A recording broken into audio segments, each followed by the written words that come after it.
Oke teman-teman semuanya, di pertemuan kali ini aku akan bahas tentang centrifugal pump performance curve untuk menentukan karakteristik dari pompa yang dibagi dalam 4 karakteristik pompanya. Ada head versus flow curve, ada efficiency curve, ada power energy curve, sama NSPH curve yang nantinya kita bisa melakukan seleksi pompa.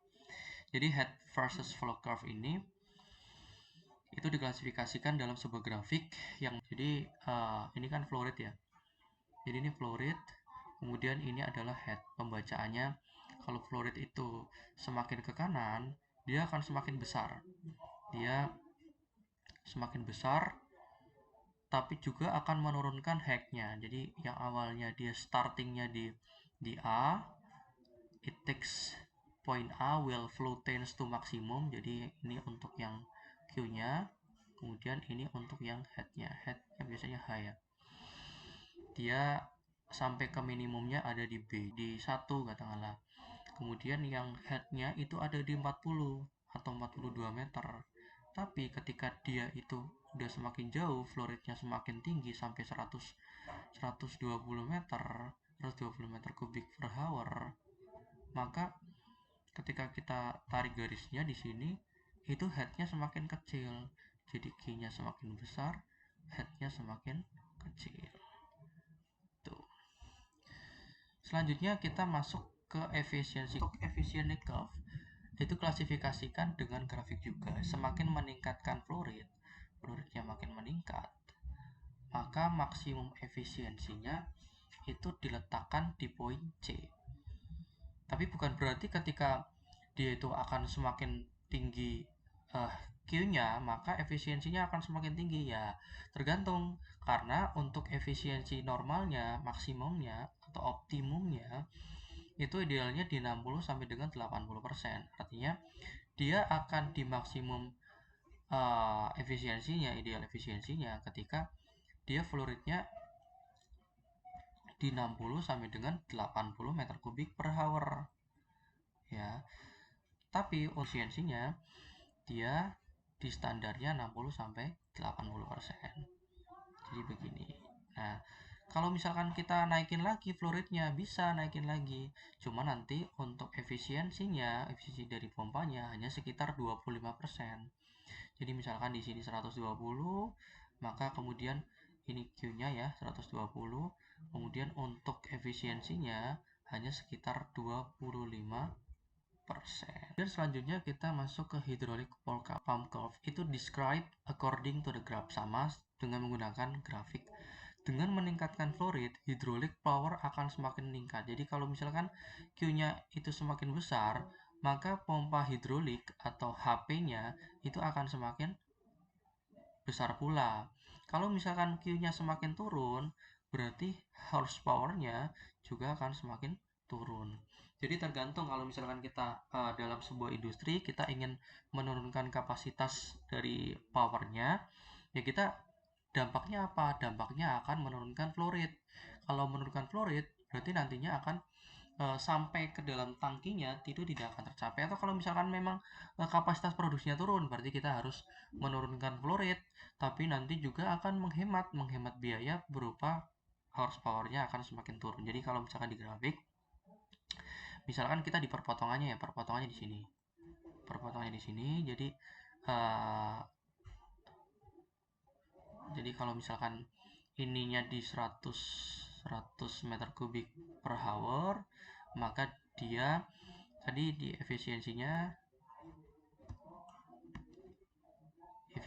kurang lebih sekitar 60% di sini ya. Kemudian kalau hydraulic power dia di merah ya. Jadi dia di angka 3 HP atau 4 HP. Dan untuk ini powernya jadi sekitar 4 HP ya. Kalau misalkan kita mau nurunin ininya flow rate-nya, berarti di sini ya, berarti HP-nya hanya 2, kemudian flow rate-nya hanya sekitar 60 atau sekitar 55 meter kubik per jam gitu ya. Jadi akan berbanding terbalik. Kita mau saving energi ya, begitu ya cara perhitungannya. Kemudian selanjutnya kita menentukan NSPH agar pompa tersebut tidak sampai terjadi kavitasi ya. Jadi kalau misalkan ini meningkatkan flow rate ya, flow rate-nya di sini ya, flow rate-nya di sini kan di 120.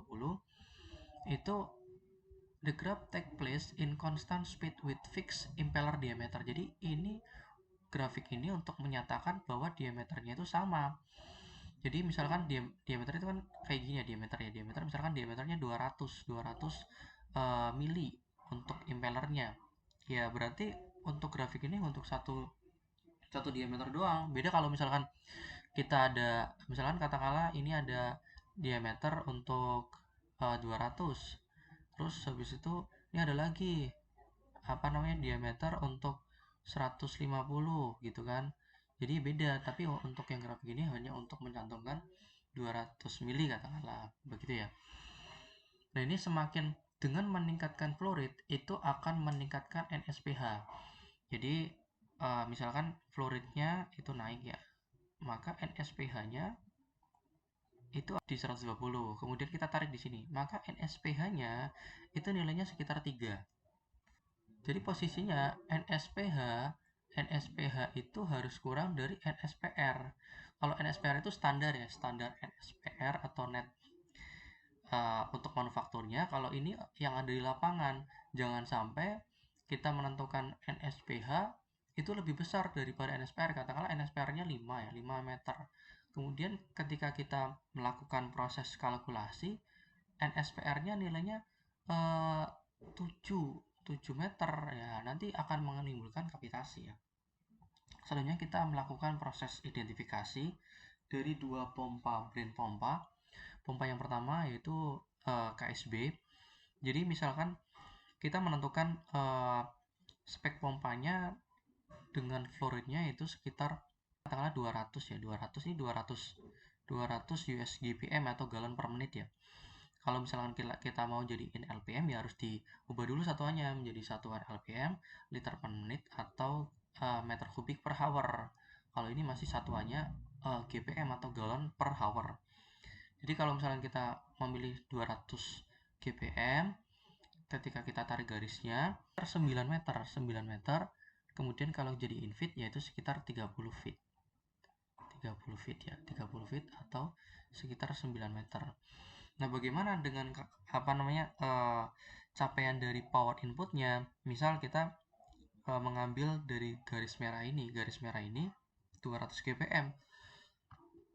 Maka 200 GPM dia akan butuh daya sekitar 2,3 ya, 2,3 kW. Kita harus menyediakan pompa motor yaitu sekitar 2,3 kW dengan horsepower biasanya kalau motor itu kan ada nameplate untuk menyatakan kapasitas motornya berapa. Kalau misalkan di situ tertulis kW, yaitu kita harus mencarinya dalam satuan kW yaitu 2,3. Kalau misalkan kita harus menentukan HP, maka sekitar 3,2 HP.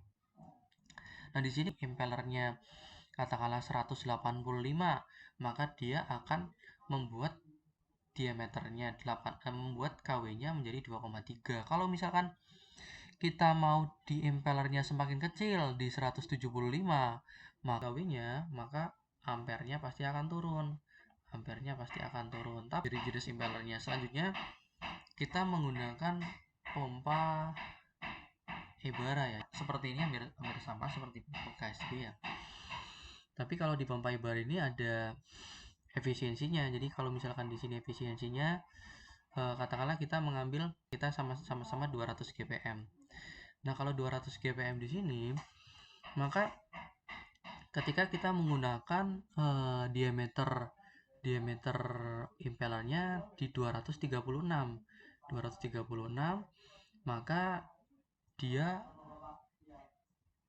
akan memiliki KW sekitar ya hampir sama sekitar 2,3 KW ya, hampir sama seperti pompa KSB 2,3 KW. Kemudian ini juga sama 200 GPM tadi seperti pompa KSB. Kemudiannya sekitar 17 meter. Kalau tadi di pompa KSB GPM dia headnya hanya sekitar 9 meter. Kalau di Ebara dia headnya sekitar 17 meter. Tapi ini untuk yang 200 ya, 236 meter. Kalau di sini dia kan pakainya yang 185. Tapi kalau di KSB itu 190 maksimalnya Kalau di Ebara bisa sampai diameter 269. Nah, kalau misalkan kita membuat 269, maka headnya akan semuanya juga sama. Menurunkan meter impeller, maka dia akan menurunkan KW. Menurunkan head, tapi untuk Q-nya itu sama. Q-nya equal ya, equalnya. Jadi begitu. Oke, terima kasih. Semoga membantu.